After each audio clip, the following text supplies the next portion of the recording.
You're not tuning in to Saturdays with my Keisha, and of course, I am your host, and I am here at the new Muhammad Ali Mural at the Chestnut Street YMCA, and I am here with the VP of Diversity, Inclusion, Global Perspective, and District Executive Director. That's a nice title. It's a long title. Mr. Freddie Brown. It is long. Yeah. So hello, Freddie. Hey, how you doing? How you doing? I'm good. I'm so happy to be here because we go back. I know my kids were actually raised here. They're 17 and 9 now. But so it's so funny interviewing you now. I know. It seems like it's been a long time. My son's 17. So wow. Yay. Well, anywho, so we are here for the mural of Ali right behind us.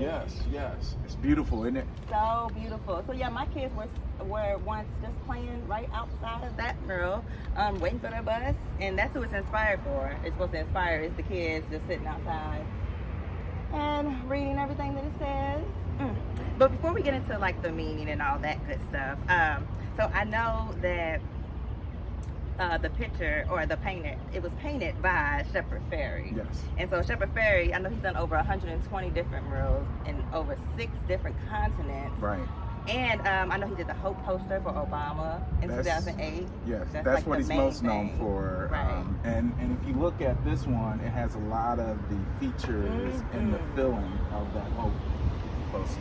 2008, that was a while ago. Right. I had just graduated high school. You're making me feel old now. Come on. So, but not only did he do that, I want to bring up, he also did the People series for the Women's March. Right. In 2017. So those are the main 2 that I know of. But let's get into the meaning of it. Why was it put here specifically? I know why, but let me have you say. Yeah. So a couple different reasons. One is Muhammad Ali. This is his hometown. He came through. He went to Central High. He came through the Y a lot. I had a former executive director's son, come through, and he would talk about how he and Ali and some of their friends would come and they would go to the pool, they would watch videos of fights after the fights. Wait a minute, so there needs to be a pool? I keep hearing that there was a pool here. Obviously there was a pool. I know there was a mobile pool. And so I think they're talking about the mobile pool. But they talk about a pool all the time. Well, they need to pull back up. I'd love to find where we could put one. I'd love to have one. I know, look, I looked straight at the roof. Like, okay, was it on the roof? But no, so we're on a pretty historic street. A lot of civil rights things going on up here. There's Central High School where Ali went to high school, right. Obviously. And then there's also Quinn Chapel Church. Right. And the Western Library is right next door to the YMCA. Right. And so, so I didn't finish my story. So I was talking about like why here, why this is the right spot, all the civil rights connections, what Ali meant and still means to this community, to West Louisville, and the need to just bring more exciting, whether it's art, whether it's opportunities for employment, whether it's just activities for the young people. The need to bring more positive things to West Louisville is still high. And so we thought, as the why not the why? Because the entrance to West Louisville is right here. We're right at the 9th Street, what do they call it? The 9th Street Divide? 9th Street Divide, yeah. But we're going to call it the 9th Street Connection. Now, we're now connected. I was literally about to say connection first. Yes. No longer the divide, the connection, because it needs to be one Louisville. It needs to be where we're all working together to see how we lift up Louisville.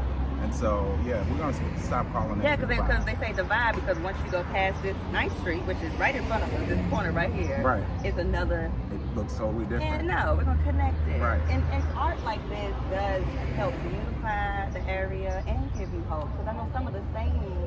What are some of the sayings on there? So it's a lot of the things that were connected to the principles of Ali. And so you see things like dedication, respect, all the things that he was focused on. And so, and then the young people that were in the Black Achievers program got to have some input. Oh, that's who came up with the everyone helps everyone. Everyone helps everyone. Yeah, and so, and that, I think that connects to this whole no longer a divide, one Louisville, everyone helps everyone. And so we're trying no longer to be a community of here and of not here, or with here and without here. You're seeing so much investment now in West Louisville. And so this is another opportunity for people to feel proud about what's in their community. And so I feel like when people feel proud about what's in their community, they can feel proud about themselves. Matter of fact, I got residents that live here at the Y. One of the residents told me when he walked out and saw that, it just made him, he's like, man, I feel like I can float like a butterfly and sting like a bee now. Yeah, I just feel so much here. energy. He lives here. And so just the improvement in that visual just gives him, I mean, he walks higher now. He has more confidence. Got a little pep in his step now. And so that's what we want to see, not just for the people that live at the Y, but for the people that live around this community. They see something that they can be inspired by. So. Now, what is the name of this? Is the Russell neighborhood, right? Yes. Okay. Now, what area is this? Because Russell's on the other side of Broadway too, isn't it? I think once you get on the other side, you hit California, and so I don't know the exact lines, but I know. So the Broadway, the Y on Broadway, the Public Bank, that's YMCA, it's technically in the California neighborhood. Okay, and this side is Russell. Right. Okay. Because I claim both of them. I gotta get it together. You can play both. Hey, again, one Louisville. We're gonna stop dividing ourselves by these lines. I gotta get used to that too. Right. I'm still talking about. Well, it's hard. It's hard. We've been raised on that. We have. Yeah. Now, also with this YMCA, I know you mentioned that you all house. Talk about what you actually do at this YMCA, because I said my kids were raised here through the child care program before and after school, before I was able to quit my job 6 years ago. But yeah, so you all raised them. But what else do you all do here besides child care? So, I mean, if you look at the programs we offer here, we start at babies from 6 weeks. We do school-age child care, so before and after school. Right now it's summertime, so we have kids here all day long throughout the summer. We have a nationally recognized Black Achievers program. So YMCA Black Achievers, it works with kids through K through 12, helping prepare them for the future, identifying careers, building a positive self-identity, getting a feeling of who they are and what that means to be an achiever.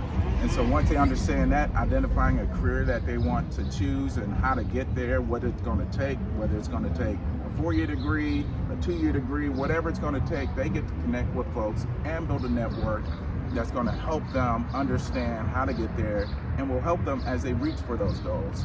And so that's a recognized program. We have a program called Love Notes. Teen pregnancy prevention program, but it's really around healthy relationships. How do you develop healthy relationships, understand red flags? You know, a lot of folks, we have adults, we have parents, they're like, I needed that a long time ago. Right.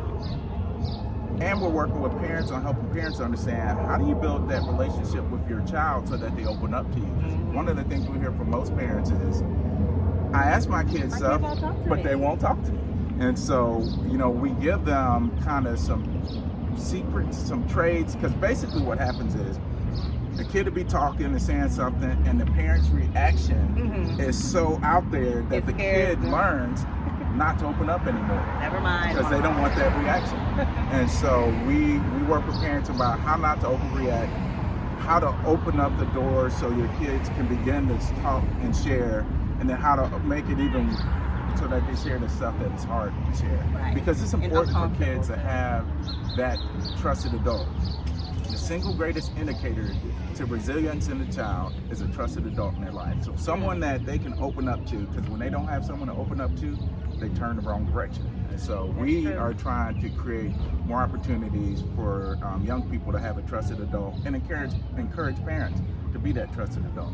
So we have that program, we have housing here, we do outreach, so we're working with young people just to provide safe places, opportunities for them to do things they've never done before. We've taken kids fishing that have never been fishing. We've taken them to the forest and learn about forestry. You were just at a camp, right? Yes. So, I mean, we do a number of things just to expose, because exposure is another big thing. Yes, you have to see something outside. Right.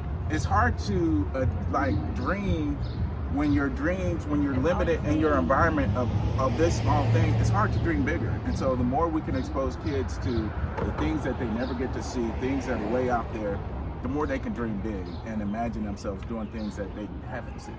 And so, you know, we try to create exposure. We've been engaging in some youth violence prevention work.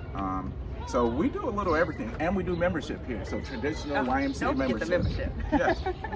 So we have healthy living activities. We have a wellness center where people can work out, you know, get their cardio on, their weight training on. So we do a little everything here. I gotta get that mobile pool or put it on the roof again. Right. I can't get that out of my mind since you said it. I would love it. I would love it here. But there is one right across the street. Right. Right, it's right across the street.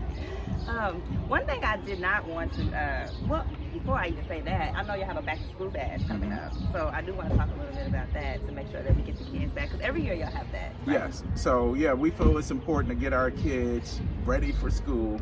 And so yeah, we'll be giving away backpack, school supplies. We'll have food. You will be our MC. Yay. We have a DJ here, so lots of music, lots of food, sweet treats, and just a good fun time. Yeah, thank you for having me. Oh, my pleasure. But yes, the baby. And right, so there's a block party going on right now.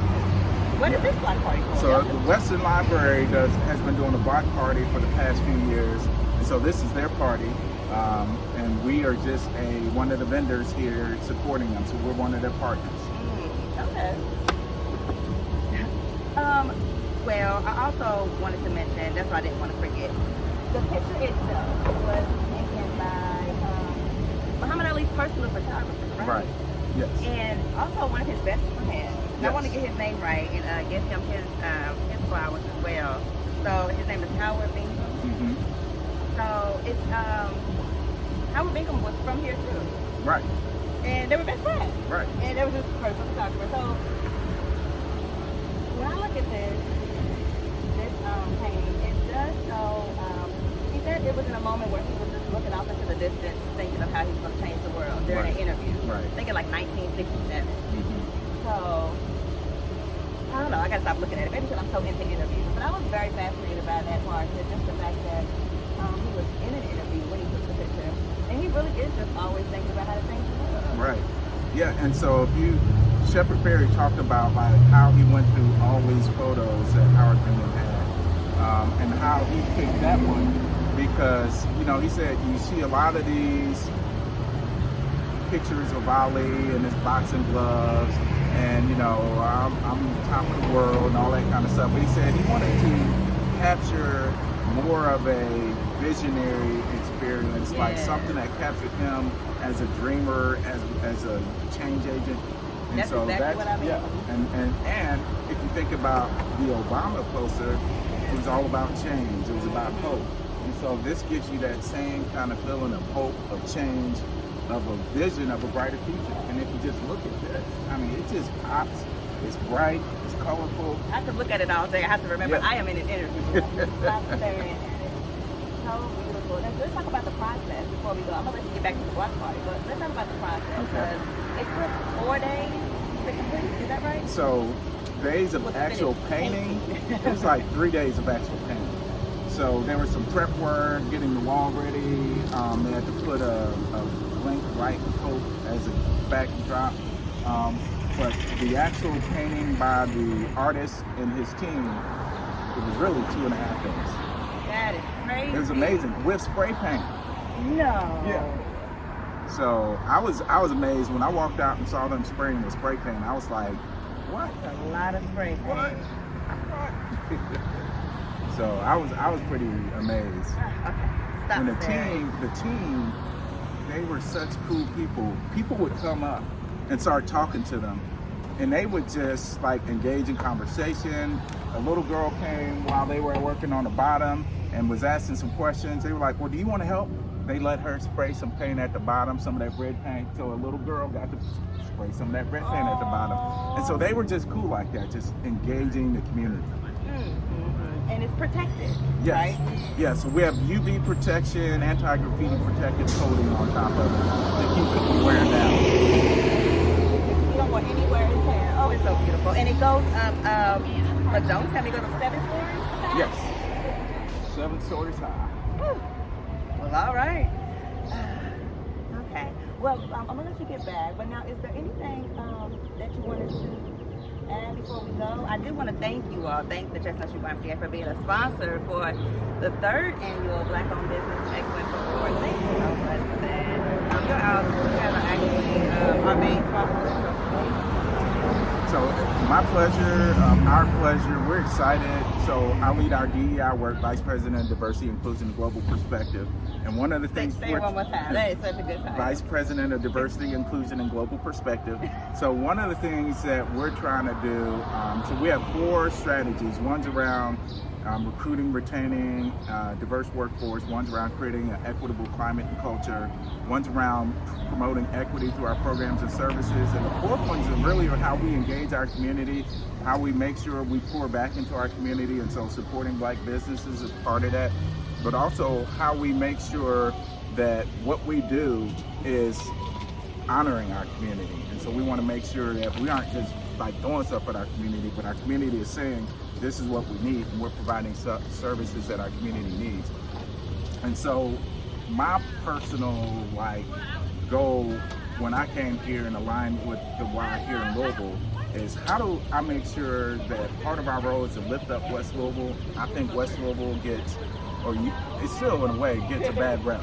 It does. People identify West Louisville by the negative things, and they don't like, it's like they ignore the positive things. They be like, yeah, and so what I'm trying to do is how do we lift up the positive aspects of West Louisville so that we're no longer overshadowed by the negative by things, the gun violence. but we can overshadow the negative with our bright light. So that's what I'm trying to do.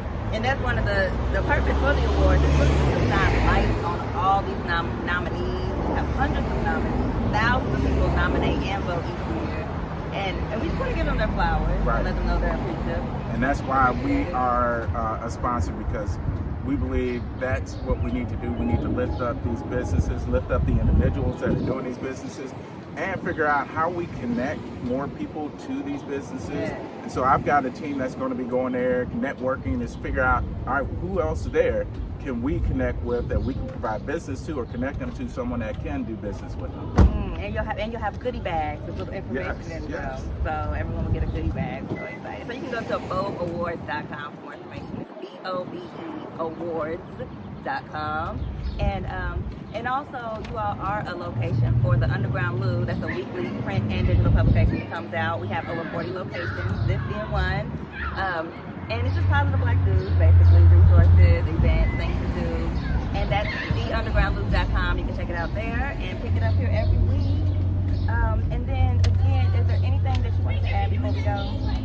The only thing I would add is come check out the Y. So come check out the Mural, but also check out the Y. We have a lot of services. We have a lot of programs. I think you'll find that we have a little something for everyone. And when it comes to our wellness side, a lot of people don't like being what we call in a fishbowl, so where lots of people are looking in and they can see you working out. Here you can find a more intimate setting where you can feel like you're in your own personal workout space. And so I think that's our unique aspect, that's our niche. That is very true. And so I would encourage you to come check that out. We just got some new equipment in our wellness center, and so I usually don't talk about the wellness side because we're so focused on the program side, but now is the time to come check out our wellness side. Summertime. It is. You're gonna be wanting to go to the beach. You want to get beach ready. I'm trying to stop wearing all black to hide things, y'all. So. Hey, you see what I got on? I'm hiding too. Oh, okay. Well, thank you so much for taking the time. Again, y'all, we're at the Chestnut Street YMCA in Louisville, Kentucky. That's at 930 West Chestnut Street. So come by, see the Mural, take a picture, sightsee, all that good stuff. And then what is y'all's website? www.ymcalouisville.org. All right. Okay, well, thank you so much for your time. I appreciate you. All right. All right, y'all. We'll see you next time on Saturdays at Waukesha.